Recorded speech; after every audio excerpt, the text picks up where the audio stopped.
Good evening and a very warm welcome to this special broadcast brought to you by SABC News. My name is Vuyo Mvogo. Well, tonight we are bringing you the 53rd National Conference of the African National Congress, which is taking place here in Bloemfontein in the province of the Free State. Well, we've been at it since early this morning, and right now we're going to be bringing you the organizational report, which is a report about the state of the organization, the ANC, as seen through the eyes of the National Executive Committee. Well, the person, of course, was delivering that report here as per the ANC Constitution was Gwede Mandashe, the Secretary General of the ANC.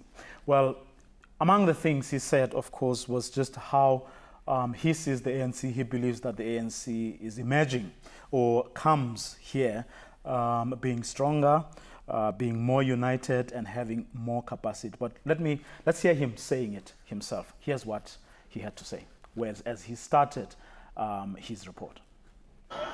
We are starting, comrade, by making an assertion that the ANC is much better, stronger, more united, and having more capacity to deal with contradiction it has to deal with.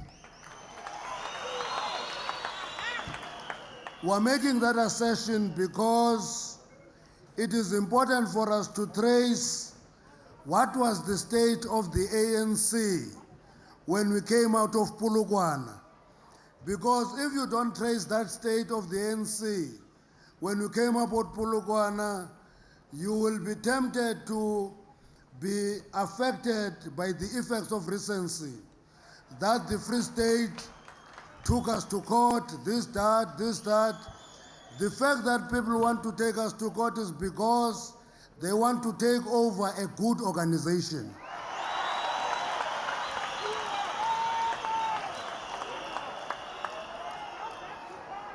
We came out of the 53rd National Conference, comrade, divided,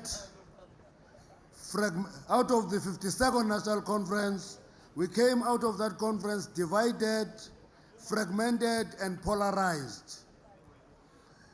We were polarized into two poles, clearly divided. You will remember in that conference you would have even rallies during the conference reflecting the poles in the conference. We were faced with both internal and external challenges, but we were coming to this conference saying we came out of all those challenges intact and strong. What were these challenges, comrade? In brief, the NEC had to deal with the reality of charges being laid against the president of the ANC immediately after the 52nd National Conference.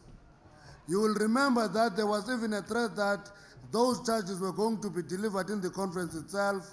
So as we walked out of Polokwane, we had to confront difficult situations.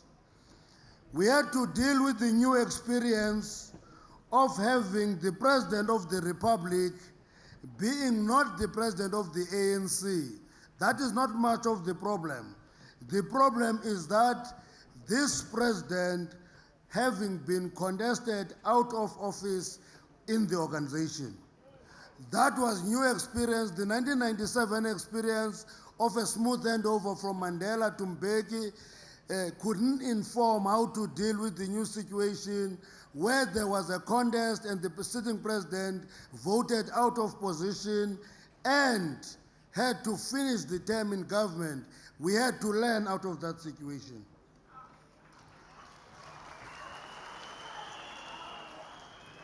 The unruly behavior that gained currency in the run-up to the 52nd National Conference first became a subculture in the organization. Many comrades started believing that that is the way of doing things in the ANC. We had to confront that. The rowdy conferences in the provinces and in the leagues immediately after the 52nd National Conference characterized that period. The recall of the President of the Republic was painful, but also a point of learning. We are saying it was a point of learning because here is the President recalled. We had to move with the necessary speed to actually deal with a situation which was not normal, it was abnormal. So the mass resignation of ministers and deputy ministers marked the climax of the crisis, which had to be managed with precision and speed. Well, some interesting comments indeed. Well, joining me here in the studio to discuss the issues raised by the Secretary General of the ANC, Gwede Mantashe, in his organizational report is Professor Sipho Siebe, a political commentator. Welcome, Prof. Thank you, sir. Your take on those first comments? I think they are actually proper and pointed and also correct, because there's been a tendency to see the challenges that the ANC it's facing right now as if they are recent, and actually Gwede has come up with a notion of recency, and that all our problems people tend to attribute to what has happened in the last 3 years, when in fact they have their origin in the last almost 10 years. The first thing that he reminds us of is that the ANC is going through a transformation and democratization, and that means it has to come to terms with the notion of contesting for positions. As he points out, in 1997 it was smooth. It was handed to somebody else. There was no contest. So the first time there was a contest, it almost challenged the ANC, and one must see some of these challenges as growing pains. So he says we went through that period. So that is the first thing. The second issue that he raises is that in the last few years, they've been trying to heal the wounds. But as we know that it was so traumatic that it led to a splinter group being formed, and that was COPE. And he mentions that also in his report. But he says that these traumas were also points of learning. And as far as he reads, he says they are stronger. But it's also very important for him to come out as bullish as he does, because when you read the report and what he also presented is almost not any different from that of Jacob Zuma, the president, because what the president tried to do is to say, I'm giving you a political report in terms of the marching orders that I've received in Polokwane, what we have done as an organization. But the greatest responsibility is to look at in that political program, what machinery was supporting it, and how is that machinery, is it still functioning? And in a sense, he's actually doing the very 4 things that the ANC said he's going to do. One is to look at how well they are doing in terms of the strategic objectives that they set themselves to do, especially with regard to the National Democratic Revolution, whatever that means. The second issue is to look at the organization, its health.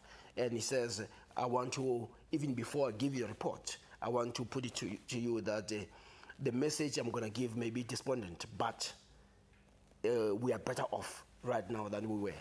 Well, that's exactly what I wanted to ask you, that what is the significance of him saying it up front? Because those are like among the first few lines of his report, which went on for a good couple of hours. What was the significance of him saying up front that I believe that even before I say much to you, I believe listen to what I'm going to say, and what I'm going to say is that this organization is intact, this organization is stronger than it was when we took over in Polokwane. What is the significance of putting that up front? Yeah, it was mainly because he was going to tell them what they don't want to hear, that this organization still has problems that it has to overcome.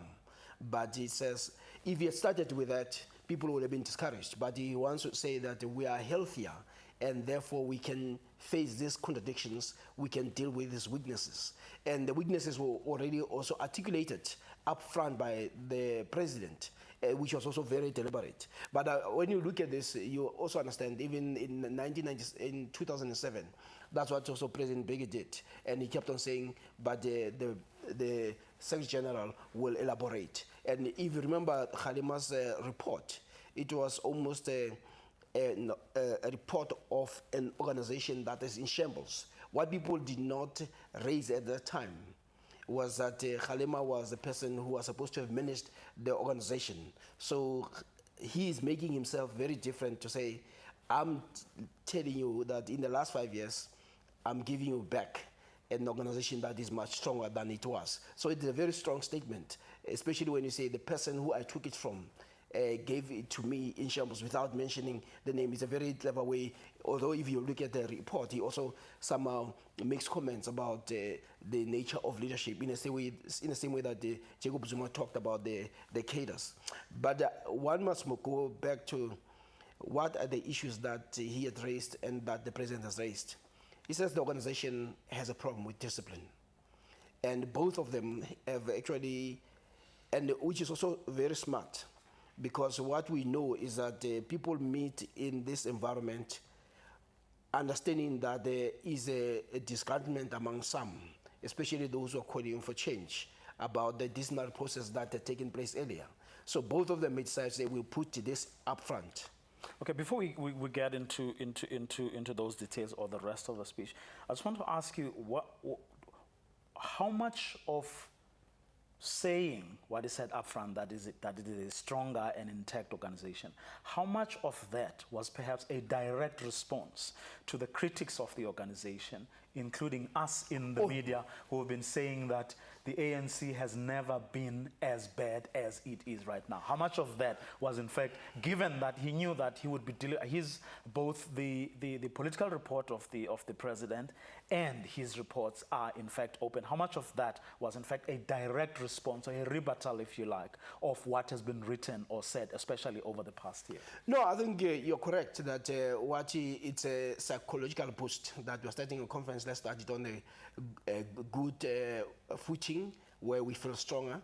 And part of it is also an acknowledgement that we as an organization had failed to respond to the criticism that had been leveled against the organization.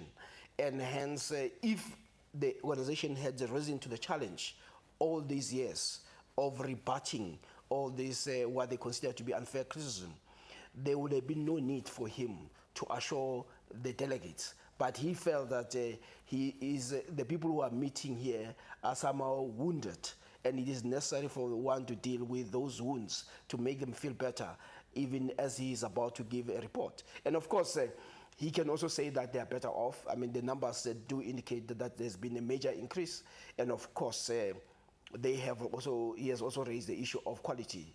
But the fact that you have a large number of people joining the organization, in business, that's what's considered growth. And when there's growth, you don't talk about the organization that is dying. But at the same time, they need to look at the nature of that growth. And that is where the problems of the organization comes in. And I was also pleased to hear that the president, when he described the new cadre, he didn't start talking about self-sacrifice of the past. He was saying that is gone.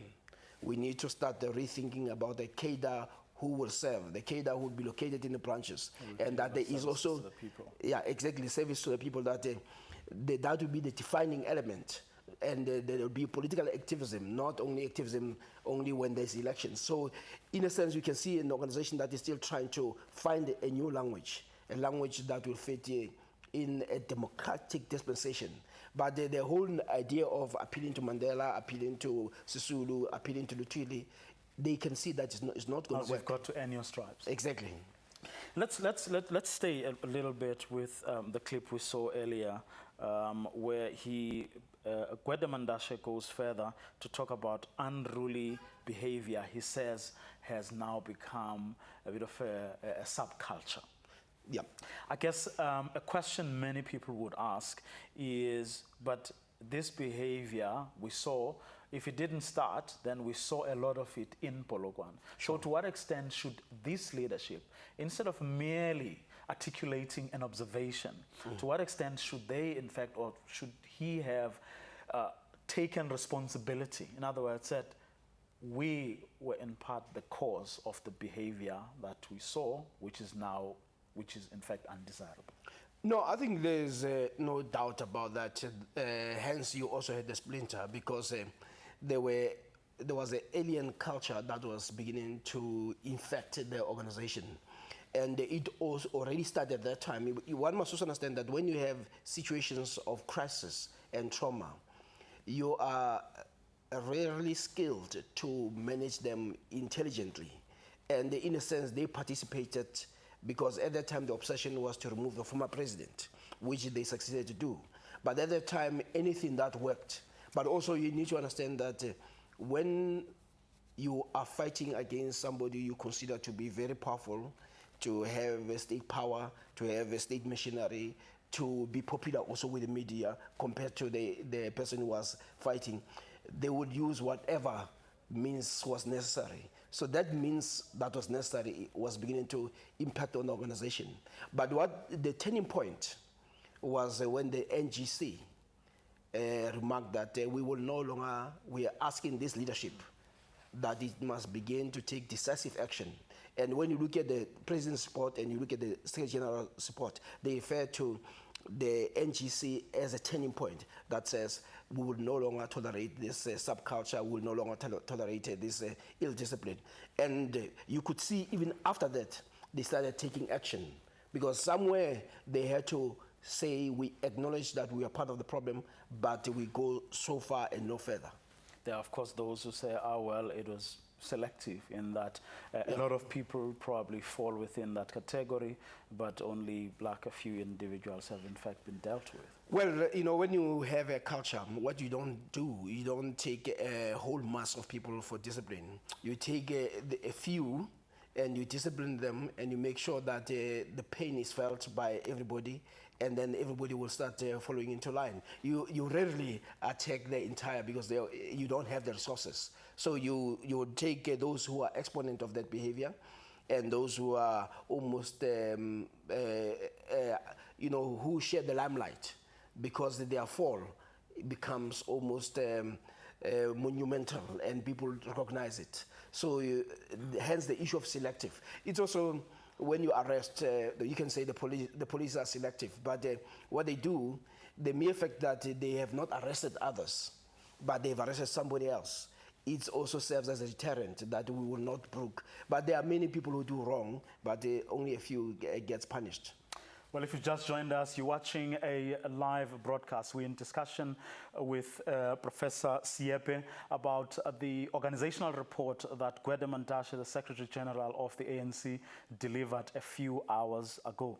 But just to give you a sense of where things are at the moment here at conference, we are waiting for the nomination process. The nomination process is supposed to start any time from now, but as things stand, not much is happening there, but that is what is on the agenda now. It should be. We were told all along. We knew that that session is going to be open. We haven't heard anything to the contrary, so we are waiting for that process. For now, though, we're discussing, of course, that organizational report, which looks at the state of the organization of the ANC. Let's go, Prof, to another point that Gwede Mantashe raised in his speech. Let's just take a listen at this one.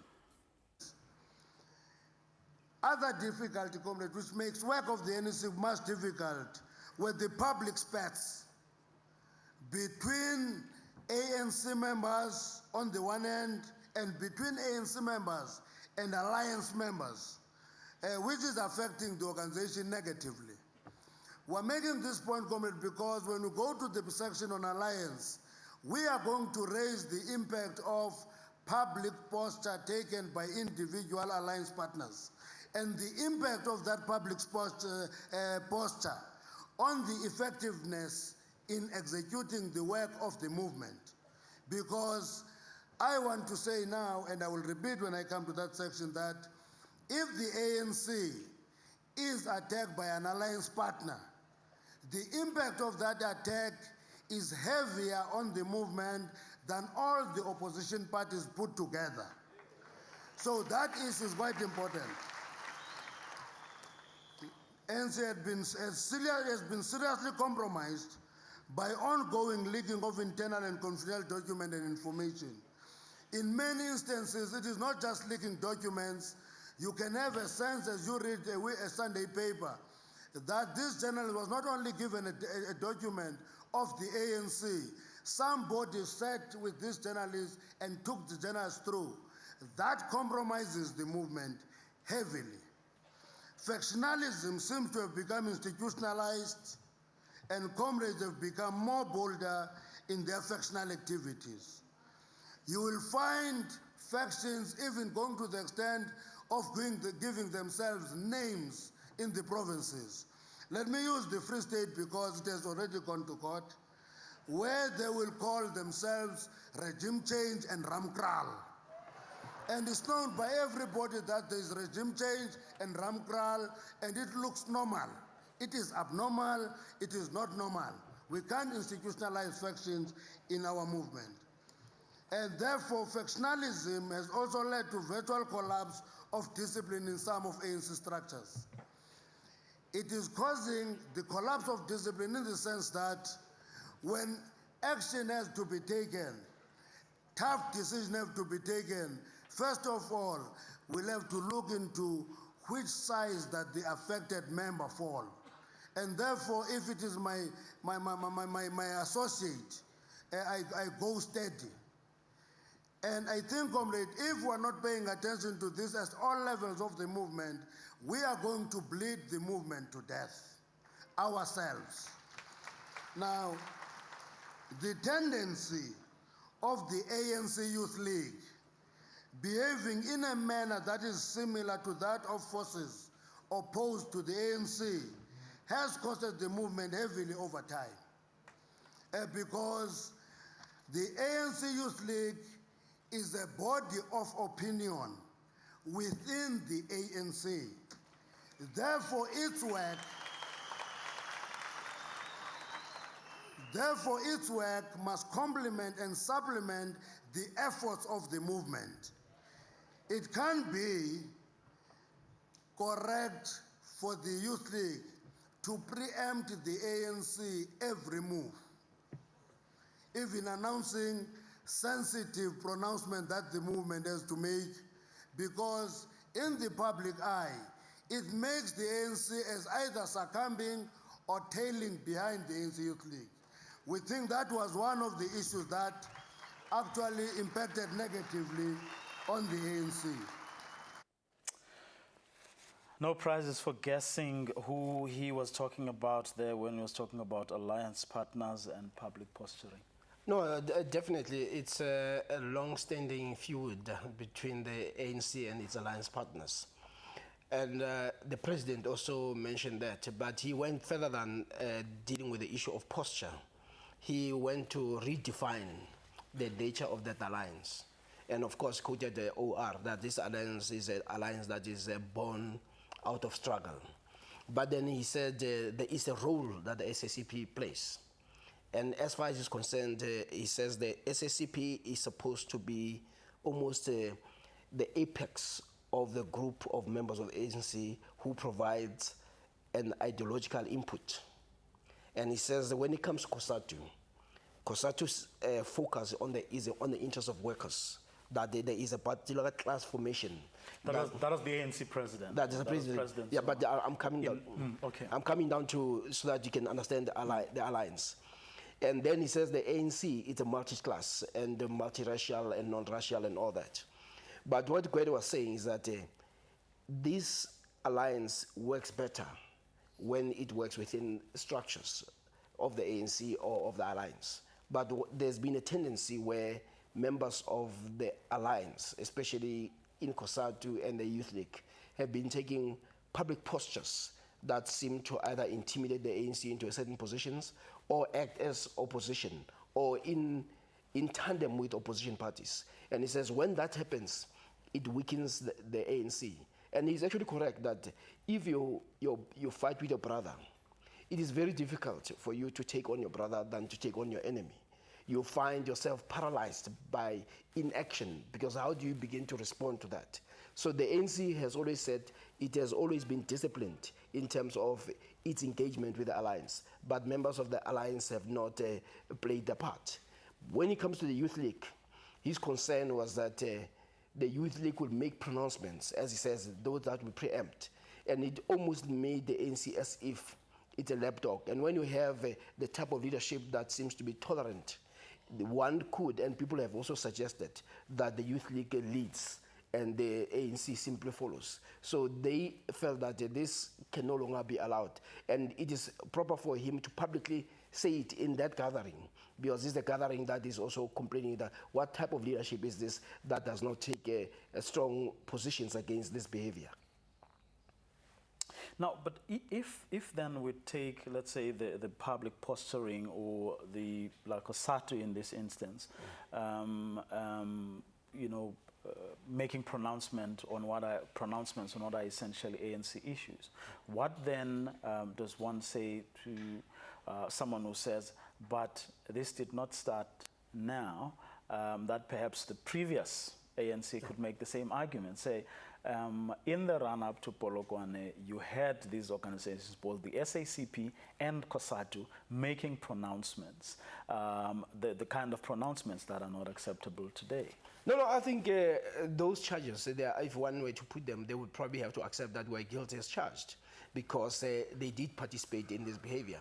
But what they're saying is, or what he's saying is that we're trying to correct, and maybe they should preface by saying, comrades, this behavior that we are condemning is a behavior that we instituted and inculcated, but we know that it is disastrous for the organization, it is disastrous in terms of its reputation, it is disastrous in terms of how people perceive it. So what you also see here is an acknowledgement that there is a problem.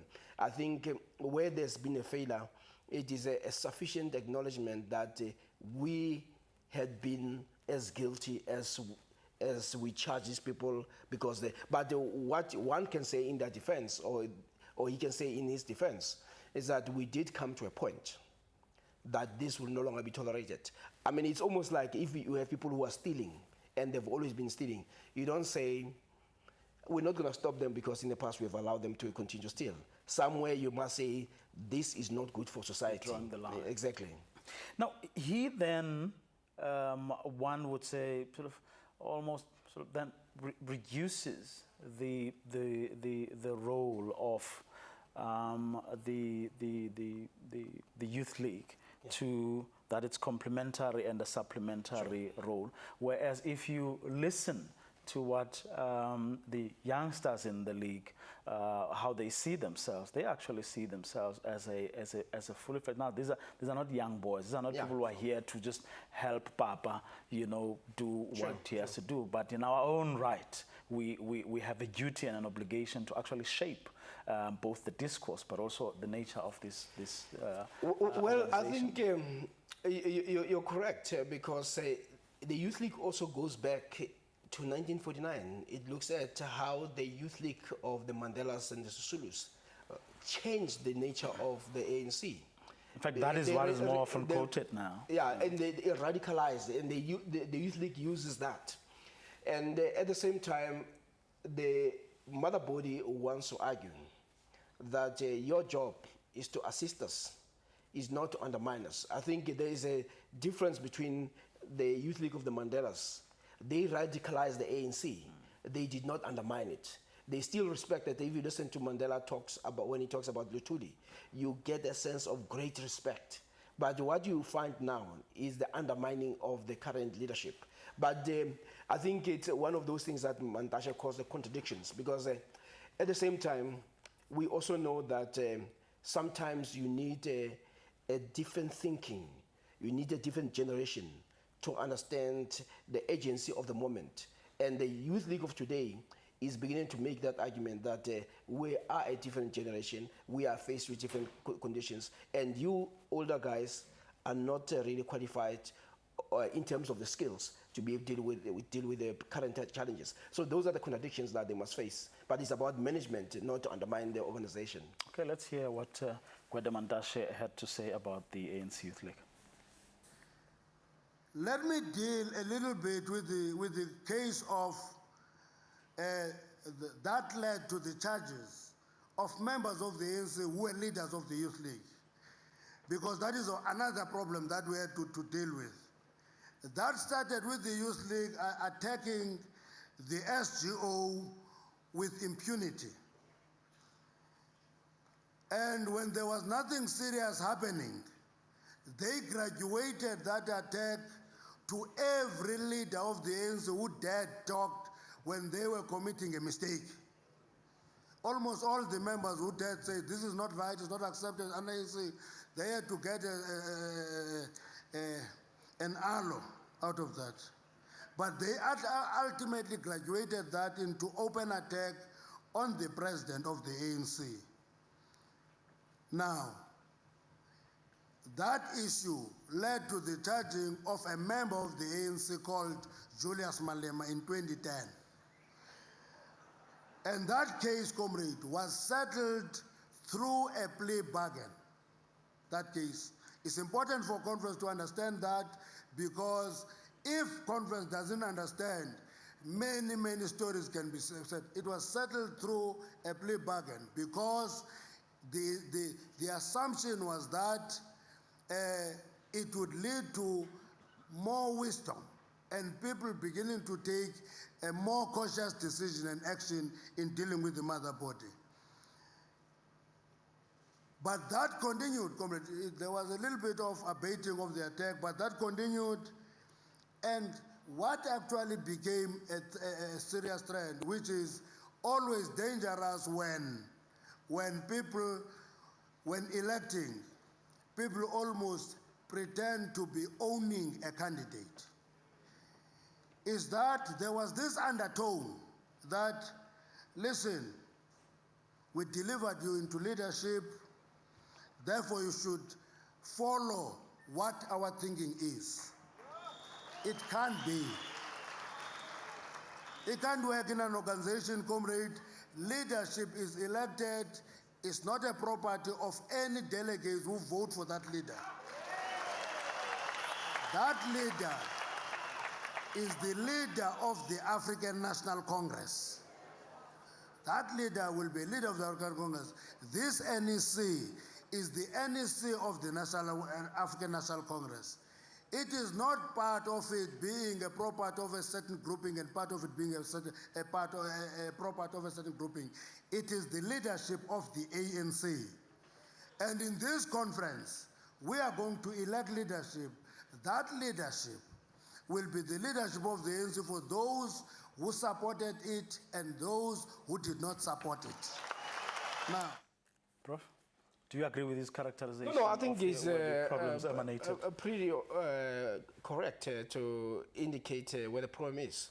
Because as it indicates that the first time when Julius was charged, there was an agreement that the proceedings will be stopped, that he'll go through some anger management course, and that he will desist from attacking the president. But what he also says, which is also historical, is that the attack started first with the office of the SG, with Gwerimantashe. And then it escalated when, as he puts it, that it was dealt with impunity, that there were no reprisals to the attack of the SG. But when it went to the president, it would seem that people said, or the top six said, not now, this we can no longer allow.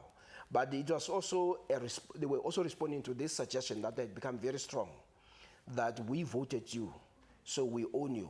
And when people begin to say that, you also begin to ask yourself that, how far do I tolerate this? And it appeared that the engagement was not bearing any fruit.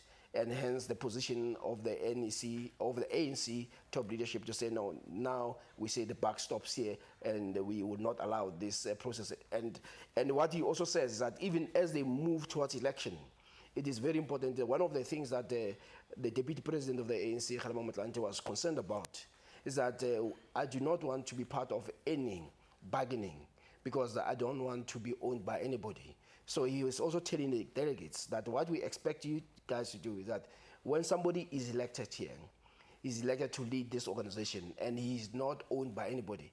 But there's also the other issue that he's also raising about the issue of election, other than aside from being owned, is that that leadership is relieved from the burden of saying I owe people, is to say you must lead this organization. But even those who have not supported you, you lead them. Because there was also a tendency post-Polokwane by a certain group within the ANC that always said, but there is the 40% that didn't support Jacob Zuma, as if the members' positions are frozen in time. And that came from some of the thinking guys within the ANC who were leaders, but all they were doing is to perpetuate that disgruntlement with the choice that was chosen. Now, Prof, I want us to move to the question of slates, which is an issue he raised, and it's got particular relevance this evening because later on the ANC, the nominations are going to start, which according to the program, of course, we know that the conference is behind. According to conference, by now they would be doing the nominations. Now, let's first hear what Gwede Mantashe had to say around slates. The slate-based elections continue to weaken the movement, because when you elect on the basis of slates, good cadres of the movement fall through the cracks because they happen to be in a wrong slate. The fight against slate politics must be won, comrade, because slates weaken the movement. I can share with you the experience that we had when we talk about this as officials. They say, yeah, you were a product of a slate in Polokwane. Now, because you are a beneficiary, it must pay.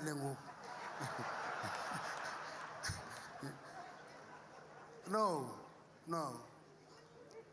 That is not the issue. The issue is slate politics, whether they benefit me or they benefit another person, weaken the movement, because good cadres of the movement who happen to be in a slate that I see as wrong get eliminated in the leadership, and that leadership become weaker.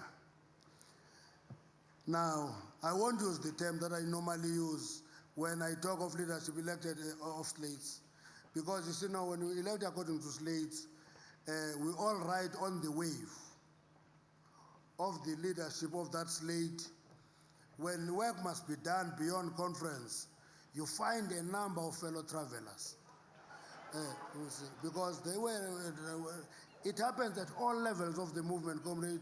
You go to provinces, you find this reality. You go to regions, you find this reality. You go to branches, you find this reality. And therefore, what we are saying is that we have all been talking about how bad slates are for the movement. We should continue talking about that, explaining to members of the ANC that we need branches and branch delegates who analyze the capacity of leaders and elect them on the basis of the capacity, not on the basis of slates. Now, but obviously, I mean, he said it himself. It's interesting that it's coming from a leadership that was elected on the basis of a slate. Fast forward to 2012, you have slates again, the so-called Zuma slate, and you have the people who are like who want Kgalema Motlanthe and everybody who goes with that. Well, the ANC has a crisis on that one. The pronouncements against slates does not stop the practice. And as Gwede says, that they need to continue talking about it. But if talking about it does not bear fruit, then you must try a different tactic. But one might argue that until people are allowed to campaign openly, the delegates or those who want to select somebody may not necessarily know what your strengths are in terms of the ideas that you're going to bring. So there must be a way in which the movement moves towards a democratization. But for as long as it is done in this restrictive fashion, then you're going to continue to have a problem. I was pleased, and of course the ANC will not be pleased with the position that some people have taken. I mean, if you take somebody like Tokyo Sekhwale, you take somebody like Paul Mashatile, Meti Posa, they declared their availability. And effectively what they're saying, they are ambitious, and maybe we need to move towards the normalization of ambition. But when people express their ambition, then we can ask, what is it that you can offer? And when people do that, they're not going to do it in a collective. They're not going to say, but I'm bringing so-and-so with me. So I don't see them succeeding in dealing with the issue of slates until they move towards what democratic societies, those that are open to, where a person says, I want to serve, and these are my credentials. These are the skills that I'll bring. These are the ideas that I'll take this organization to the next level. But for as long as it is done this way, they have talked about it. It has not worked. But where the challenge is with Mutlante, he had said he does not want to be part of any arrangement. But like you say, right now there is an arrangement because those who support him have a particular group, and you can see it is a slate. The question is he disciplined enough to say, no, I can see that this is a slate, I do not want to be part of it, as he had also declared. But Kwede is correct to say it is a practice.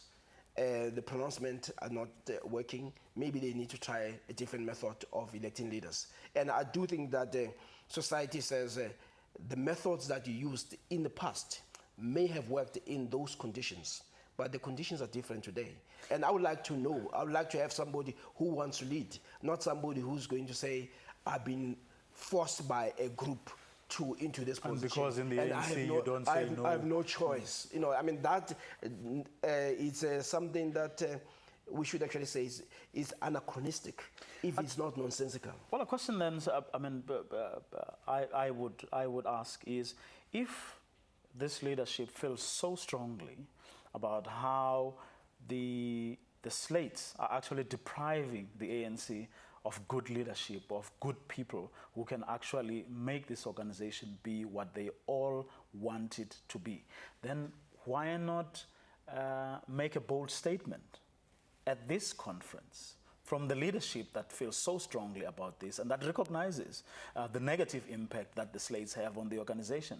Take a stand and say, we're not going to go the slate route, and we're going to lead by example. What stopped them from doing that? Well, the question, what would it mean? Would it mean that they are not standing? You see, the problem is that you have delegates here who are going to elect, and they have made that pronouncement. Maybe the problem is the method. Maybe the framework is incorrect. Maybe the framework lends itself to that. So unless you change the framework, it's almost like if you have a car that can only travel 80 kilometers per hour, and you say, I want a car that can go 120.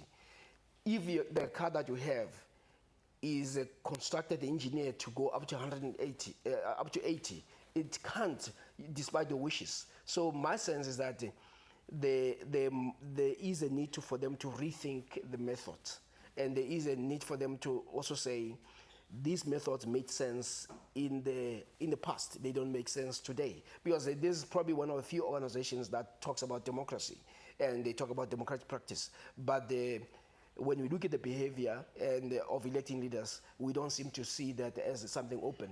I do not know what some of the people who have been suggested are standing for. I do not know what their skills are, and that's not apparent. They happen to be liked, and what you have is that people are chosen because some people know them.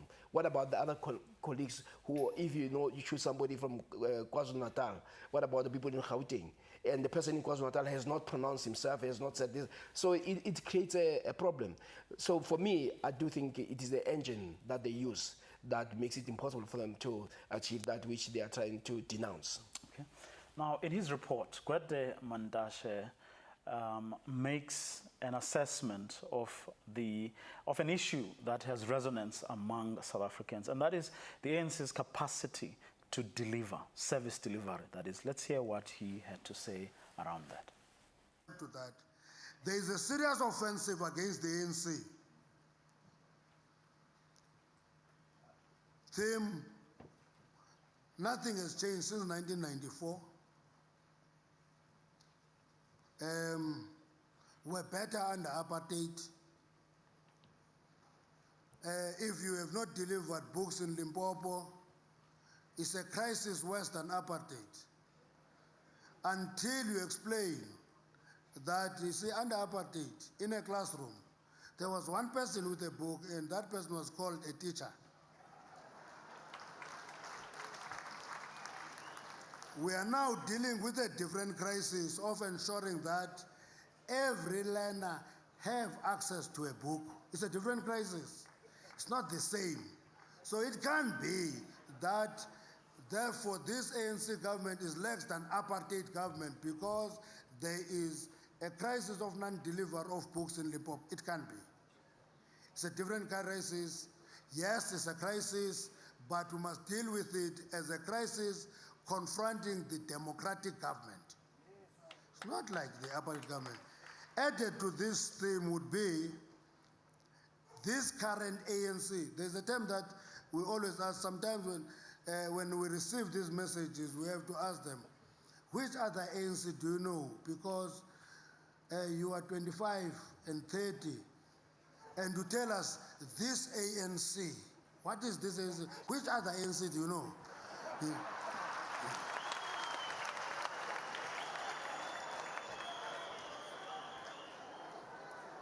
Now, and because of this ANC having moved away from the values, cultures, and tradition of the ANC, therefore there must be change. That's why people will call themselves change, regime change, this change, because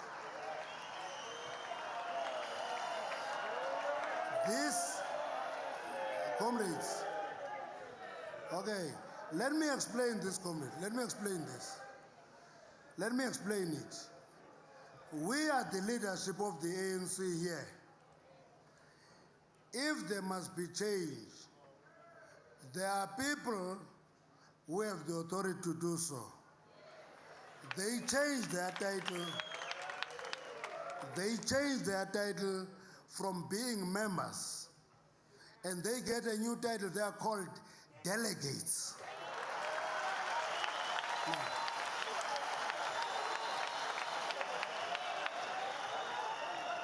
and those delegates, once you enter this hall and you are called delegates, you have a lot of power. It's not our call as leadership that there must be change and so forth. It can't be. It's your call.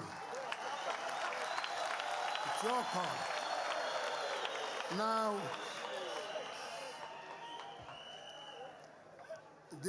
we're raising this issue because this offensive on the movement is driven by a wide range of forces, some from the liberal media and foreign media, some from analysts and commentators, some from disgruntled ex-members, all repeating the theme that discredits this movement, that will ultimately weaken it and defeat it. I can tell you, comrade, we can all disagree here. But there's only one thing that we agree on, all of us, that the ANC must remain strong because it is a leader of forces of transformation. Our disagreement must be subsumed to that common understanding of what we agree on. That is what we agree on, that we need the ANC for ever than before today, because we need a strong ANC. That strong ANC is not going to be there if intellectuals produced by this movement may think that it is fashionable to attack it from outside and behave as outsiders. Intellectuals of this movement in all the allies, comrades, must come and make intellectual contribution and strengthen the ANC and the broader movement. Prof, I don't think a lot of people would disagree with him when he says it's really wrong to say it's better today than during apartheid. I mean, it will take a person who's, incredibly naive or too fantastically unrealistic to say something like that.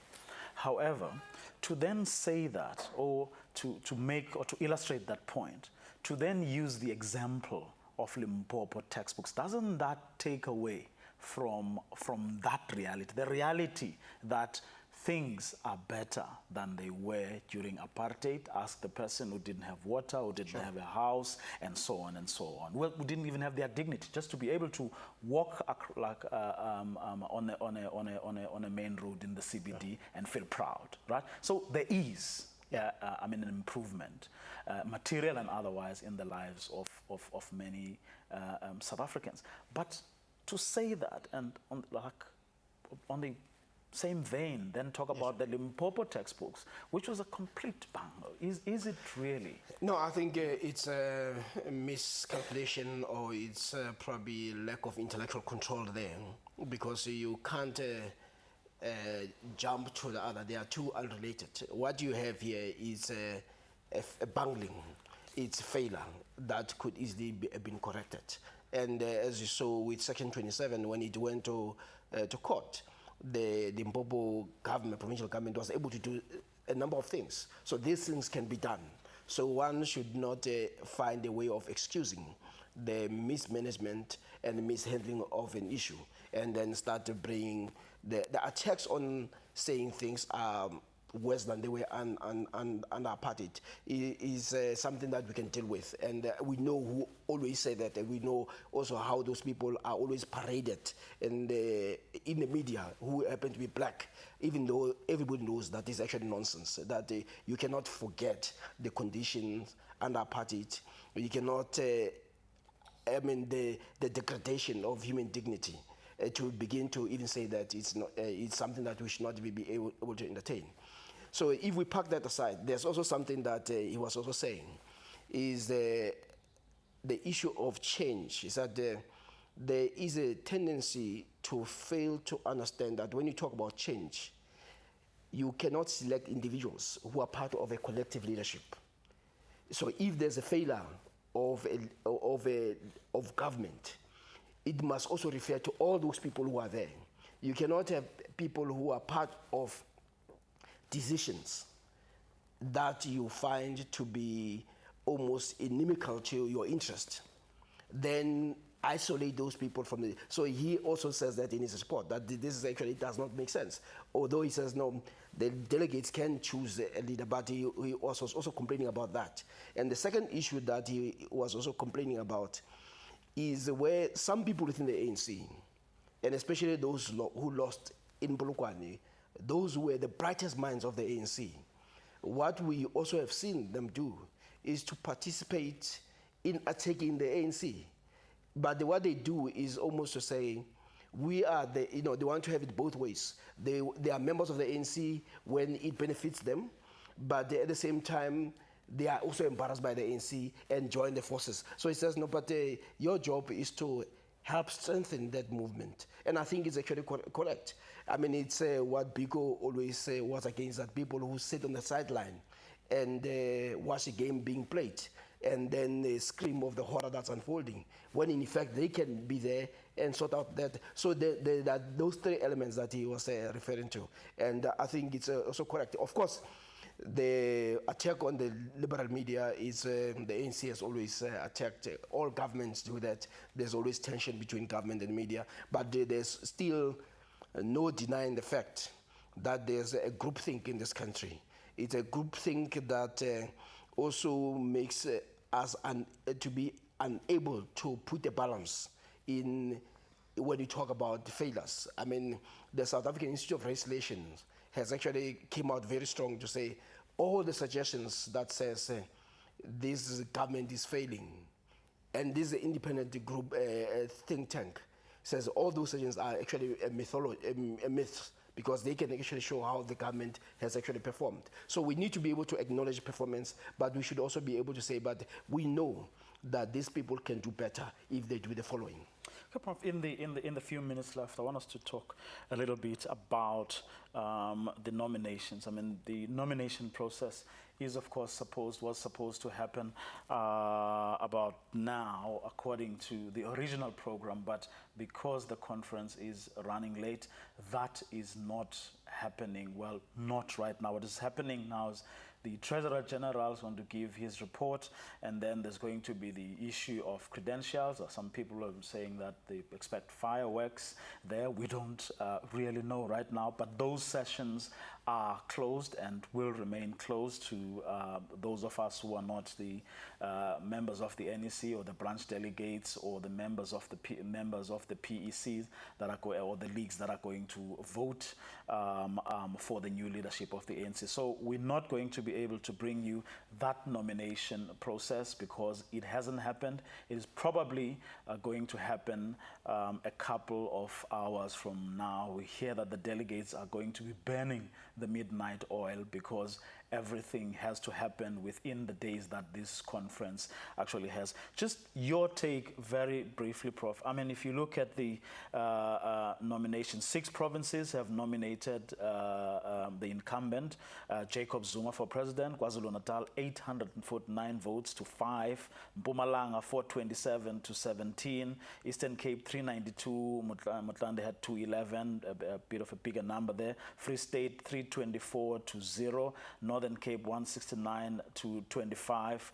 And then 62 to Zuma in the northwest.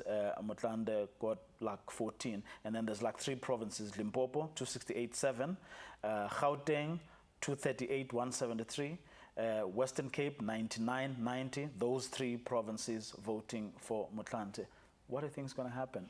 Do you think that's going to change? Well, I don't think that. I mean, that the numbers may change, but I don't think there's enough money to change the trend. I mean, and also I think we need to get to a situation where processes begin to have integrity. When you have provinces expressing or delegates expressing themselves that way, and then you go to a conference and suddenly things move the other way, it would actually create a sense that the whole process lacks integrity. So I do not think that there is much change. But what you also see is that from the side of Kgalema Motlanthe, he has decided to make himself available for a number of positions. Effectively, as one delegate said, that he's sobering up. What they're saying is that he's sobering up to the reality that he might not become the next president of the ANC this time, and hence he wants to avail himself for the deputy. But even then, it's also another gamble because there are other people in the wings who have declared their interest. One is Mithi Posa, the second one is Tokyo Skhwale, and we are also told that Ramaphosa seems to be keen to be in. So effectively, if Jacob Zuma gets a presidency, you're going to well, be left Ramaphosa has apparently, I mean, agreed. But very briefly, as a last point, going out of this conference, do you feel that what has happened, now going back to the point Gwede Mandashe raised right at the beginning, that this organization is stronger and united after this leadership contest, do you believe, using your tools of assessment, that this organization will emerge united and stronger? Well, I think if one were to compare it with Polokwane, it would be better. But I don't think the issue of unity, it would be one of those things that would be always in the making. It would be what they would aspire to be. And that's why they'll always mention the issue of unity as a principle. But I don't think one could suggest that they'll be unified. They'll always, and I also think that there'll be also a problem when people are always that unified. I think there must be also a tension within the system that makes the system to be not complacent and to start looking at issues differently. Professor Siepe, thank you very much for a very interesting discussion indeed. Well, unfortunately, that's where we're going to leave it for this evening. But tomorrow morning, 6 a.m. sharp, Morning Live will be carrying on with these conversations.